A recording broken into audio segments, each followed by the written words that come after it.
Hello Gemini, and welcome to your monthly horoscope for February. This is for the Sun or the Ascendant. As ever, I'm going to give you a broad overview of what to expect, but then please stay with me. I will dive deep to give you in detail all the key dates, all the key influences, the moons, to help you to plan your month ahead. So as this month begins, we do have a new moon in your sister air sign of Aquarius. But this is very close to Saturn, the planet of structure, but Saturn rewards. If you've been working hard to expand some part of your situation, and it has involved learning or publishing or teaching or technology, or somehow or another to do with travel, despite all the restrictions that we've had, then you can have a breakthrough this month. And that breakthrough can also be quite financially good for you, because there's a cluster of energy developing in your sector of work and wealth, the 10th house, starting with Jupiter's great link with Venus and Mars in the sign of Capricorn, your sector of joint loot, investments and entrepreneurship. So that's very encouraging at the start of this month. And Venus and Mars are also going to be forging a beautiful alliance from the beginning of week 2 through to the end of this month. Now, if there is somebody on your radar that you're particularly drawn to and you want to get much closer to them, and Valentine's Day is, of course, going to occur on the 14th, there's a lot of lovely planetary aspects that can be very helpful around that. But equally, because your ruler is, of course, in retrograde as the month begins, if there's some kind of involvement that you have which isn't proving satisfying, the conjunction between Mercury and Pluto at the start of this month can see you really penetrate into the root of what may not be working. So that just gives you a little bit of a flavour. If you're new to my channel, I'd be delighted if you would subscribe. Please click or tap on the bell notification symbol. Also, if you'd like to get your free written daily horoscope, which I've written these for over 25 years, fired to your device each morning, you can do so by clicking on the link beneath this video. Also, we're well into year 2022, but you can still buy your 12-month forecast. You get a full 12 months from the time of your order. And with my special package, you can get a character analysis too, plus 30% off. This base is based on Sirius astrology, your personal birth data, no two reports are the same, and will give you Syrian insights for the months ahead. Please see the link beneath this video for more information. Hello Gemini, and welcome to your monthly horoscope for February. So Mercury, your ruling planet, is just tracking backwards for the last few days right at the start of the month. But by the 3rd, it's going forwards. By the 5th, it's out of shadow. Now it's in your 8th house, but of course it had gone into Aquarius on the 2nd of January, very much to do with expansion. So if something that you've been hoping to push forward with has trodden water, or you've had to sort of review things, it's felt a little bit like 2 steps forwards, 1 step back.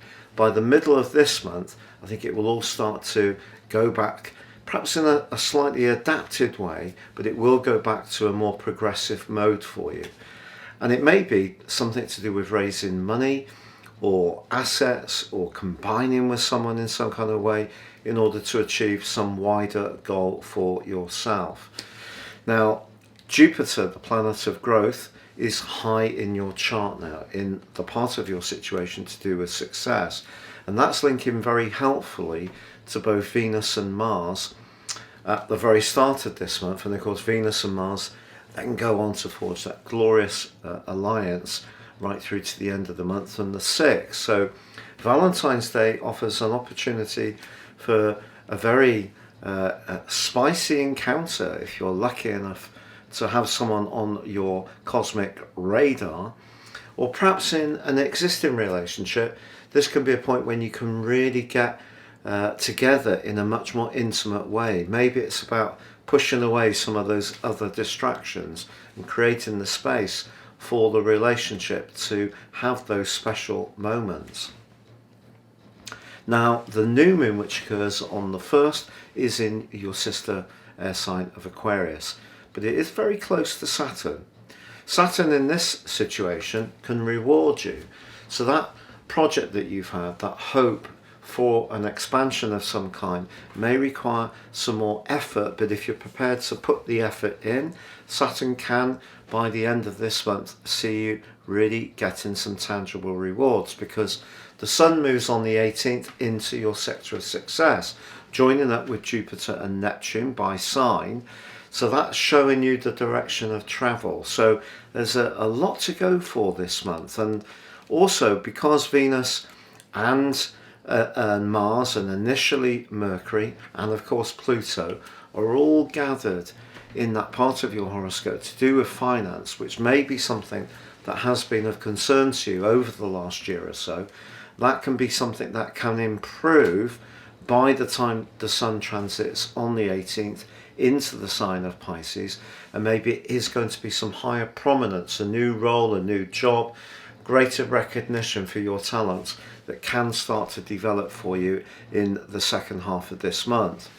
But Mercury does, of course, go back into Aquarius on the 14th, but the 16th sees a full moon in the sign of Leo. Maybe something that you're wanting to expand around might be something that somebody close to you wants to stay exactly the same.